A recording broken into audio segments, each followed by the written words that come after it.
Hey there, everybody. Hope you're doing well. I wanted to start some videos I'm going to entitle basically to my sons, but I wanted to make them public. So that way, for those of you that are maybe out there, maybe you don't connect with your current parents, maybe for you, you are a parent, and so maybe you just want to hear from somebody else's words, and maybe it can kind of resonate with you, maybe it doesn't. And so again, I'm just going to put it in a playlist. I'm going to put it in my YouTube channel. I'm going to call it Who's Your Daddy? Because number one, I love that phrase, and I thought it could be just a fun way that I could just leave some kind of thoughts on a multitude of just different topics. My advice, kind of where I want to go with it, and it kind of comes on the heels of the tragedies that have been going on here, obviously with Florida. Just as a context, because I don't know when you're going to watch this video. Sadly, there was someone that ended up shooting about 30, I think 2 people, 17 were killed at the school, 14 were injured. And then just gobs of people were just terrorized. And so what happened, I guess, is from what we hear, from what we read, the person was expelled last year, and something happened in his life that decided to come and really just wreak havoc on a school. And so where I think of being a parent is I think about those parents that got their children and off to school they went. A lot of them were high school students. I think it was a high school. So, age 14 to 17, but then or 18, and then there was teachers as well that were killed. And so it makes me think about being a parent first, and have my kids go off to school, and then what would happen to them. And then I think about, of course, then I think about the teachers as well, those that went to school and unfortunately were killed themselves. And it sounds like some of them were protecting students. And so for me, I think what would I do if I weren't around, and what would I want my sons to know, and even talked to my wife about it last night. And so I said 2 things. I don't really care what you do with your life, except 2 things. Number 1, love God, and number 2, love your fellow man. Those 2 things are of utmost importance to me, and I hope that they see that through my example and how I live my life, and they know that I'm flawed. Boys, you know that I'm flawed. Anyone that knows me really well knows that I'm flawed. Probably the first meeting we have, I was probably late.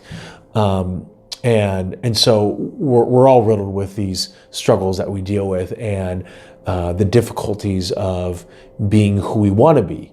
We envision ourselves being here, and in reality, we're here just based on all the struggles that we have. And then we already know that ultimately we want to be even higher than that. And so with that,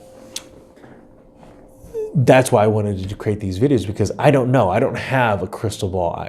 In my life, I want to live to age 100. I want to be able to say I hit 3 digits. I'm not in control of that. And so I want to be able to just create some different themed videos that I'm going to upload here on my YouTube channel. And if anything were to happen to me, they're videos that I think my sons would like to know of my thoughts on things, and as it progresses. And so that's ultimately what I want for you sons. If I'm not around, 2 most important things. Obviously, love you more than you can imagine. And if I'm not here, I'm sorry for that.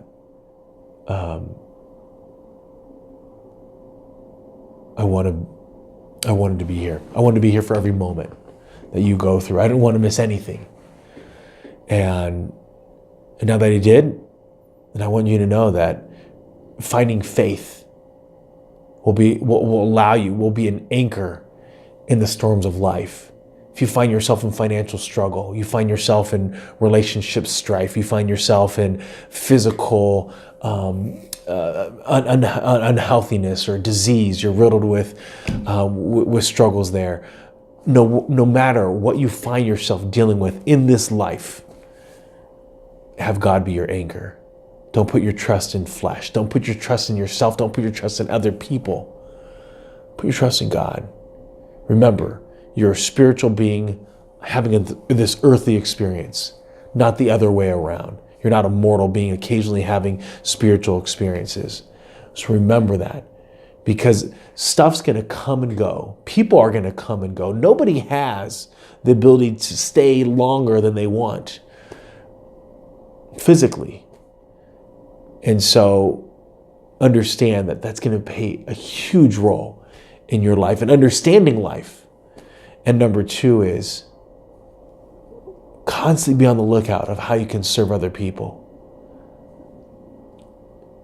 That advice, I don't think will ever change. To love your fellow man, to see life from their perspective, to know what they're going through, to want to know what they're going through. And so you might have empathy based on your own experience. You might have sympathy based on how you feel about what they're going through. But love them. Love people. They're amazing. I love people. I talk to strangers all the time. And I hope I've left a positive impact on them. So I don't know what collection we'll do. We'll probably talk about adolescence. We'll probably talk about the birds and the bees. We'll probably, I'll talk about dating. I love dating. Still date when you're married. And so understand that I love you guys more than you'll ever know. You make crazy sacrifices as a parent. At the same time, you move your life in a way that you hope is meaningful for you.